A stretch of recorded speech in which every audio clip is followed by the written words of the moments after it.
வணக்கம் மக்களே, உங்கள் தமிழ் மகன் ஐசக் வந்துட்டேன். இன்னைக்கு நம்ம சீரியஸா எதுவும் பேச போறது இல்ல. ரொம்ப சாதாரணமா தான் பேச போறேன். ஆனா கண்டிப்பா யார் மனசையும் புண்படுத்துறத நோக்கத்துல நான் பேச போறது இல்ல. இன்னைக்கு நம்ம என்னத்தை பத்தி பேச போறோம்னா, நம்மளுடைய நண்பர்கள், டைப் ஆஃப் ஃப்ரெண்ட்ஸ். நம்மளுக்கு நிறைய நண்பர்கள் இருப்பாங்க. நண்பர்கள் இல்லாம இருக்கிறது ரொம்ப கஷ்டம். இவங்கள நிறைய பேருக்கு நிறைய வித்தியாசமான குணங்கள் இருக்கும். அதுல டாப் 6 6 வித்தியாசமான குணம் உள்ள நம்மளுடைய நண்பர்களை பத்தி தான் இன்னைக்கு பேச போறேன். சரிங்களா? வீடியோக்குள்ள போமா. முதல் டைப் ஆஃப் ஃப்ரெண்ட். இதுக்கு நீ சரிப்பட்டு வர மாட்டேடா. வேண்டாம் வேண்டாம் வேண்டாம் வேண்டாம் வேண்டான்னு சொல்றேன்ல. முடியாது. உனக்கு இது ஒத்து வராது. இந்த மாதிரி ஃப்ரெண்ட்ஸ் உங்களுக்கு இருந்திருக்காங்களா? ஏதாவது ஒரு விஷயத்தை நீங்க செய்யும் பொழுது, இல்ல ஏதாவது பேசும் பொழுது, அவங்க உடனே சொல்ற விஷயம், இதுக்கு நீ சரிப்பட்டு வரமாட்ட, உன்னால முடியாது, வேண்டாம் அப்படின்னு சொல்லுவாங்க. அது நம்ம சொல்லி கூட முடிச்சிருக்க மாட்டோம் அந்த விஷயத்த.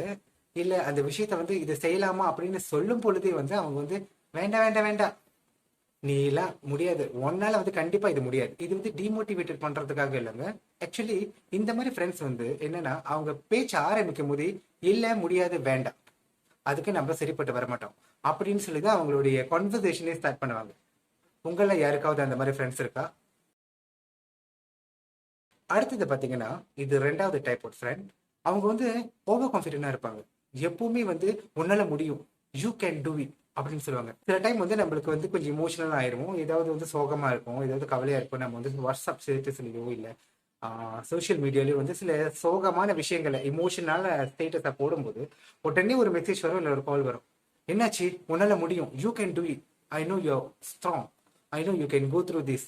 Yellow come on. Emotional one of the feelings. வாழ்க்கையில நிறைய ஃபீலிங்ஸ் இருக்குங்க. அதுல இமோஷன்ங்கிறது ஒரு ஃபீலிங்ஸ். திடீர்னு நம்ம இமோஷனல் ஆகும்போது யாருமே பக்கத்துல இல்லைன்னா நம்ம இப்போ சோஷியல் மீடியா இருக்கிறனால சோஷியல் மீடியால போடுவோம். உடனே அவங்க நம்ம டவுன் ஆயிட்டோம்னு நினைச்சிட்டு அவங்க என்ன பண்ணுவாங்கன்னா, உடனே கால் பண்ணிட்டு உன்னால முடியும், உன்னால கண்டிப்பா உனக்கு கான்ஃபிடென்ட் இருக்கு, நீ ஸ்ட்ராங்கான ஆளு, உலகத்திலேயே உன்ன மாதிரி ஒரு ஸ்ட்ராங்கான ஆளை பார்த்தது இல்லை அப்படின்னு சொல்லுவாங்க.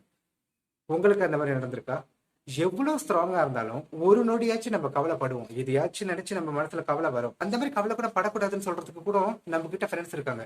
இல்ல இந்த நேரமும் நீ சந்தோஷமாவே இருக்கணும், இந்த நேரமும் நீ ஸ்ட்ராங்கா இருக்கணும், கான்பிடென்டா இருக்கணும் அப்படின்னு. நம்மளுக்கு இதெல்லாம் பார்க்கும்போது ஐயோ, கவலைப்படுறதுக்கு கூட நம்ம ஒரு ஆள் கிட்ட பெர்மிஷன் கேட்கணுமாங்கிற மாதிரி தோணும். மூணாவது டைப் ஆஃப் ஃப்ரெண்ட்ஸ், நம்மள பேசவே விட மாட்டாங்க. லோடா லோடா லோடான்னு அவங்க மட்டுமே பேசுவாங்க. நீங்க ஏதாவது ஒரு விஷயத்த சொல்ல ஆரம்பிச்சு ஒரு லைனை முடிச்சிருக்க மாட்டீங்க, அவங்க ஒரு 10 பேஜ் எஸ்ஸே எழுதி உங்ககிட்ட கொடுப்பாங்க. அதாவது பேசுவாங்க. நம்மளும் ஆமா அப்படிதான், ஓ சரிதான், ஓ ரைட் ரைட் ரைட் அப்படின்னு சொல்லிட்டு கொட்டிட்டு போயிட்டே இருக்கணும். இந்த மாதிரி என்னன்னா, அவங்க வெரி டாக்கட்டிவ்னு சொல்றதை விட அவங்க டாமினண்டா இருக்க முயற்சி பண்ணுவாங்க. அதாவது அவங்களுக்கு சில விஷயங்கள் தெரியுங்கிறத காட்டிக்கிறதுக்காக ரொம்ப டாமினண்டா அந்த கான்வர்சேஷனை கொண்டு போவாங்க. சில பேர் என்னதான் பேசுறோம்னு தெரியாம லொட லொட லொடன்னு பேசுவாங்க. அவங்களுக்கு ஆக்சுவலி அந்த கருத்து எதை பத்தி பேசுறோம், அவங்களோட ஒப்பீனியன் வச்சா போதும், அவங்களோட வியூஸ் சொன்னா போதுங்கிற மாதிரி பேசிக்கிட்டே இருப்பாங்க. அந்த காலத்து கதையில இருந்து வரப்போற காலத்து கதை வரைக்கும் அவங்க பேசிக்கிட்டே இருப்பாங்க. இந்த மாதிரி ஃப்ரெண்ட்ஸ் உங்க மத்தியில இருக்காங்களா? அடுத்தது ரொம்ப இன்ட்ரெஸ்டிங்க. நான் மட்டும்தான் ரைட்னு சொல்றவங்க. அதாவது எனக்கு மட்டும்தான் எல்லாம் தெரியும், நான் தான் best, I am always right. அந்த மாதிரி ஃப்ரெண்ட்ஸ் நம்ம வாழ்க்கையில இல்லாம இருக்க வாய்ப்பே இல்லை. கண்டிப்பா நம்ம ஒரு குரூப்பா இருந்தோமா, அந்த மாதிரி ஒரு ஃப்ரெண்ட்ஸ் ஒருத்தராச்சும் இருப்பாங்க. அவங்க சொல்றதை தான் கேட்கணும், அவங்க டிசைட் பண்றதை தான் நம்ம ஃபாலோ பண்ணணும். நம்மளோட ஒப்பீனியன்ஸ் அங்க எடுத்து வைக்க முடியாது. நான் மட்டும்தான் பெஸ்ட், நான் படிச்ச படிப்பு தான் பெஸ்ட், நான் போடுற ட்ரெஸ் தான் பெஸ்ட், என்கிட்ட இருக்கிற காரு தான் பெஸ்ட், நான் இருக்கிற ஏரியா தான் பெஸ்ட் ஏரியா, நான் சொல்றது மட்டும் தான் ரைட் அப்படின்னு சொல்லிட்டு அவங்களோட ஒப்பீனியன் ரொம்ப திணிப்பாங்க. நம்மளுக்கு ஒப்பீனியன் சொல்றதுக்கு ஸ்பேஸ் இருக்காது.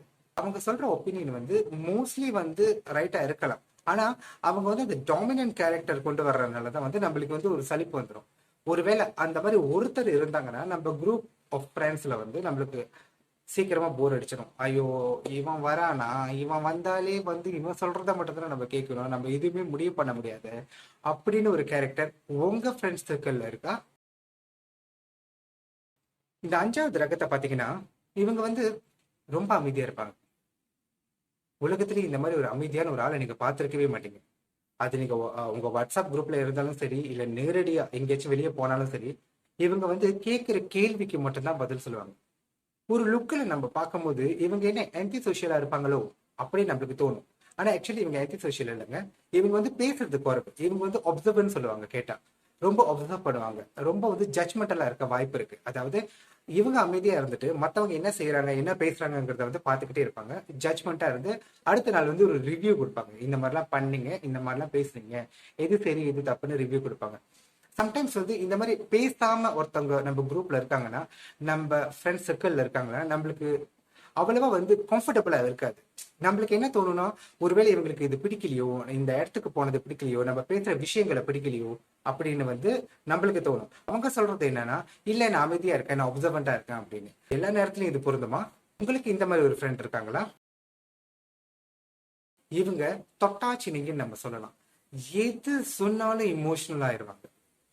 எது சொன்னாலும் சென்டிமெண்டா ஃபீல் பண்ணுவாங்க. அழுவ ஆரம்பிச்சிருவாங்க.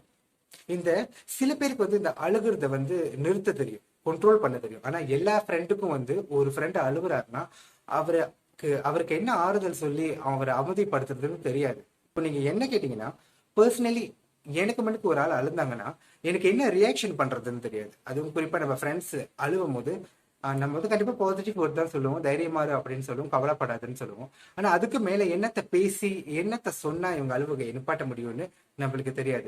இந்த மாதிரி ஃப்ரெண்ட்ஸ் கிட்ட நீங்க எது பேசினாலும் ஒவ்வொரு வார்த்தையும் பார்த்து பேச வேண்டிய சூழ்நிலைக்கு வந்து நீங்க ஆளாயிருவீங்க. ஏதாவது தப்பா பேசிட்டா இல்ல ஹர்ட் பண்ற மாதிரி பேசிட்டா உடனே இமோஷனல் ஆயிரும். இவங்களோட இமோஷனலை சமாளிக்கிறது கொஞ்சம் கஷ்டமா இருக்கும். இந்த மாதிரி ஃப்ரெண்ட்ஸ் உங்க மத்தியில இருக்காங்களா? சரிங்க. இப்போ நம்ம 6 டைப் ஆஃப் ஃப்ரெண்ட்ஸ் பார்த்துட்டோம். ஆனா என்ன கேட்டீங்கன்னா, ஃப்ரெண்ட்ஸ் எந்த விதமா இருக்கட்டுங்க, என்ன கேரக்டர்ல இருக்கட்டுங்க, ஃப்ரெண்டுனா ஃப்ரெண்டு தாங்க. நண்பன்னா நல்லவன் தானேங்க. நம்ம வாழ்க்கைய ஒரு காலகட்டத்துக்கு அப்புறம் நகர்த்திட்டு கொண்டு போறது வந்து நண்பர்கள் மட்டும்தான். எல்லா விஷயத்தையும் எல்லார்கிட்டயும் பேச முடியாதுங்கிறது எந்த அளவுக்கு உண்மையோ, ஆனா நண்பர்கிட்ட எல்லா விஷயத்தையும் நம்ம வந்து ஷேர் பண்ணுவோம். நிறைய டிஃப்ரெண்ட் டைப்ஸ் இருக்காங்க. நான் சொன்னது வந்து கொஞ்சமா இருக்கலாம், இது ஒரு ஃபன்னியா நீங்க எடுத்துக்கலாம்.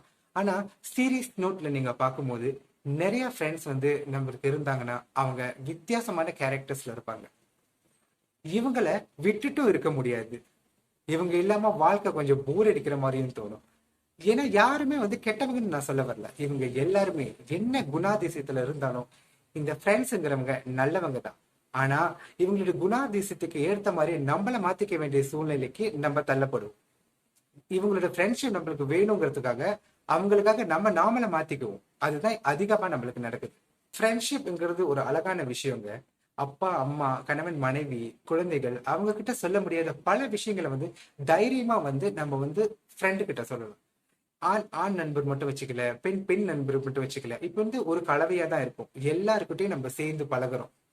எல்லார்கிட்டையும் எல்லா விஷயத்தையும் பேச முடியுது. இந்த மாதிரி ஒரு காலகட்டத்துல நம்ம இருப்போம். நண்பர்கள்கிட்ட நிறைய கேரக்டர் இருக்கு. முதல்ல நான் பேசின மாதிரி கொஞ்சம் ஃபனியான கேரக்டர்ஸும் இருக்கு. ஆனா சில பேர் வந்து ஃப்ரெண்ட்ஷிப்பை வந்து எப்படி புரிஞ்சுக்கிறாங்கன்னு தெரியல.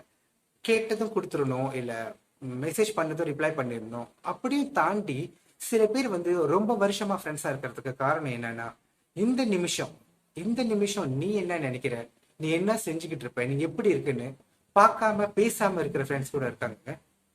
ஃபார் எக்ஸாம்பிள், தூரமா இருக்கலாம், ஒரு 10,000 கிலோமீட்டர்ஸ் வந்து தூரத்துல ஒரு ஃப்ரெண்ட் இருக்கலாம். உங்களுக்கு தேவைன்னா பாஞ்சி ஓடி வர்ற ஃப்ரெண்ட்ஸ் இருக்காங்க, இல்ல அட்லீஸ்ட் ஒரு கால் மெசேஜ் பண்ற ஃப்ரெண்ட்ஸ் இருக்காங்க.